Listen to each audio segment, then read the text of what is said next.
আমার মন ভালো নেই। কেন বলো তো? কালকে একটা বিশাল ভয়ঙ্কর স্বপ্ন দেখেছি। আরে ওইটা ভয়ঙ্কর না, ভয়ঙ্কর হবে। এদিকে আমি ভয়ে মরে যাচ্ছি আর সে মশা শুরু করেছে। ওইটা মস্করা হবে, মকসরা না। বেটি বুটো তবে। আচ্ছা যাই হোক, কাল রাতে কি যেন একটা স্বপ্ন দেখছো বলছিলা? কাল রাতে আমি ঘুমিয়েছিলাম।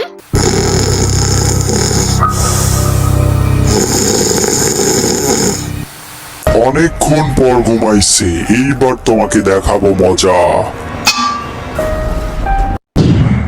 মুখ বন্ধ করে আসো, কি গন্ধ মুখের। কয়দিন থেকে দাঁত ব্রাশ করো না, তোমাকে মারে না। আরে পাগল, ভূতদের কখনো আম্মু থাকে না। তাহলে তোমার জন্ম হলো কিভাবে? বাতাসে হইছি।